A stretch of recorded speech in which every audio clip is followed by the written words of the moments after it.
அஸ்ஸலாமு அலைக்கும். வணக்கம் நண்பர்களே. நம்ம இந்த வீடியோவில் அடோப் பேஜ் மேக்கரில் எப்படி ஒரு டேபிள் கிரியேட் பண்ணுறதுன்னு பார்ப்போம். ஃபஸ்ட்டு ஃபைலை கிரியேட் பண்ணிங்க. பேஜ் மேக்கரில் ஃபைலை கிளிக் பண்ணிவிட்டு அதில் போய் நியூ கொடுத்துங்க. நியூ கொடுத்துன்னு இந்த மாதிரி டாக்குமெண்ட் செட்டு போகிறோம். ஓகே மட்டும் கொடுத்துருங்க. ஓகே கொடுத்துட்டு மோஸ்னுடைய ரைட் கிளிக் பண்ணிவிட்டு இதில் போய் 100 சைஸ் கொடுத்துங்க. இப்போ இந்த மாதிரி இருக்குது. இப்போ இந்த இடத்துல நம்ம என்ன செய்ய போகிறோம், ஒரு டேபிள் ஒன்று கிரியேட் பண்ண போகிறோம். இப்போ நீங்கள் மைக்ரோசாஃப்ட் வேர்டு பார்த்துருந்தீங்கன்னா அதில் எப்படி ஒரு டேபிள் கிரியேட் பண்ணுறதுன்னு கிளாஸ் எடுத்திருப்பேன். அதே மாதிரி இப்போ மைக்ரோசாஃப்ட்டில் ஒரு டேபிள் ஒன்று கிரியேட் பண்ணி அந்த டேபிளை எப்படி நம்ம பேஜ் மேக்கருக்கு இம்போர்ட் பண்ண போகிறோன்னு பார்ப்போம். இப்போ எனக்கு இந்த இடத்துல ஒரு டேபிள் ஒன்று தேவைப்படுது. அதுக்கு என்ன செய்யணும், நேராக எடிட்டுக்கு போயிடுங்க. எடிட்டு போயிட்டு இன்சர்ட் ஆப்ஜெக்ட்னு இருக்கு பாருங்கள். இன்சர்ட் ஆப்ஜெக்டை போய் கிளிக் பண்ணுங்கள். இதை கிளிக் பண்ணிங்கன்னா இந்த மாதிரி ஒரு டயலாக் பாக்ஸ் வரும். இதில் மைக்ரோசாஃப்ட் வேர்டுன்னு இருக்கும் பாருங்கள். அதை கிளிக் பண்ணிங்க.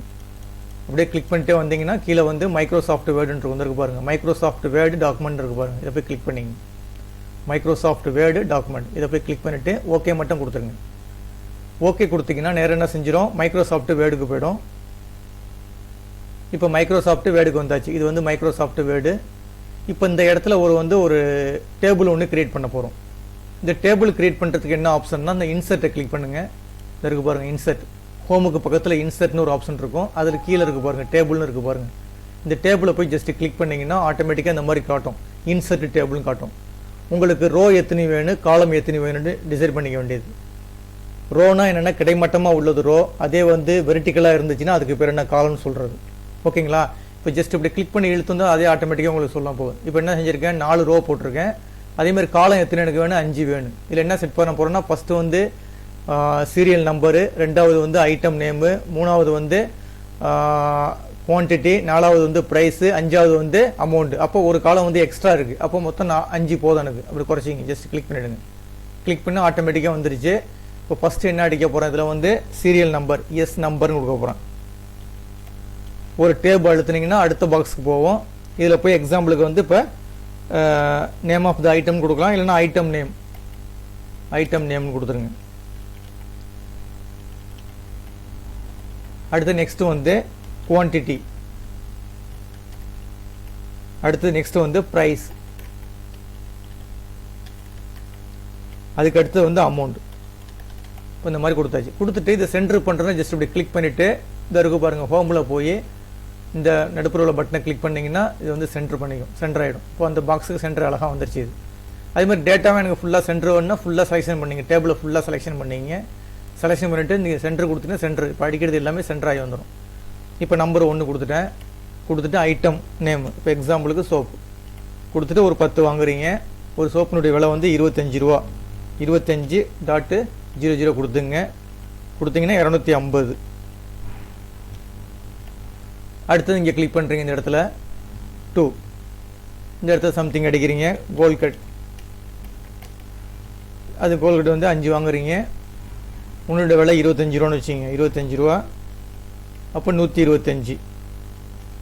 ஓகேங்களா? இந்த மாதிரிலாம் டேட்டா கிரியேட் பண்ணிக்கலாம். கிரியேட் பண்ணிவிட்டு இப்போ இந்த இருக்கு பாருங்கள், இந்த இன்ட்டு பட்டன் இருக்குது பாருங்கள். இந்த இன்ட்டு பட்டன் க்ளோஸ் பண்ணிங்கன்னா நேராக என்ன செஞ்சிடும், அந்த டேபிள் இங்கே வந்துடும். இங்கே வந்துருச்சு பாருங்கள், இந்த கீழே இருக்குது பாருங்கள். அப்படி ஜஸ்ட் ட்ராக் பண்ணி மேலே வந்துன்னு வச்சுங்க. அவ்வளோதான்.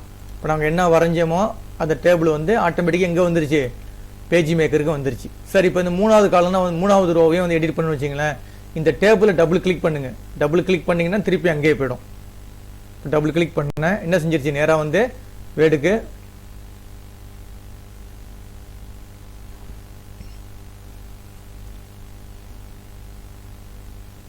இப்போ நேராக வேர்டுக்கு போயிடுச்சிங்க. ஓகேங்களா? ஆல்ரெடி 2 ரோ தான் நம்ம என்ட்ரி பண்ணியிருந்தோம். 3வது ரோ என்ட்ரி பண்ண போகிறோம். இப்போ 3 நம்பர் இங்கே 3ன்னு கொடுத்துட்டு டேபு கொடுத்துட்டேன். 3 கொடுத்துட்டு டேபு. அடுத்தது பென்சில். ஒரு 10 பென்சில் வாங்குகிறேன். ஒரு பென்சிலுடைய விலை 5 ரூபான்னு வச்சுங்க. 5 50. ஓகேங்களா? இவ்வளவு முடிஞ்சிட்டு திருப்பி இந்த இன்ட்டை க்ளோஸ் பண்ணிங்கன்னா ஆட்டோமேட்டிக்காக அங்கே அப்டேட் ஆகிடும். இது ஆகிடுச்சு பாருங்கள். இந்த மாதிரி என்ன செய்யலாம், நீங்கள் இன்சர்ட் மூலம் எடிட்டில் போய் இன்சர்ட் ஆப்ஜெக்டில் போய் மைக்ரோசாஃப்ட் வேர்டுன்னு இருக்கும். அதை போய் கிளிக் பண்ணிவிட்டு நேராக மைக்ரோசாஃப்ட் வேர்டுக்கு போயிடுங்க. வேர்டுக்கு போயிட்டு அங்கே என்ன செய்யணும், இன்சர்ட் பண்ணி டேபிளை இன்சர்ட் பண்ணிவிட்டு அந்த டேட்டாஸை ஃபுல்லாக என்ட்ரி படிச்சுட்டு அந்த சாஃப்ட்வேரை க்ளோஸ் பண்ணிங்கன்னா என்ன செஞ்சிடும், ஆட்டோமேட்டிக்காக அதில் உள்ள டேட்டாஸ் அந்த டேபிள் அப்படின்னு செஞ்சிடும் உங்களுடைய பேஜ் மேக்கருக்கு வந்துடும். ஓகேங்களா?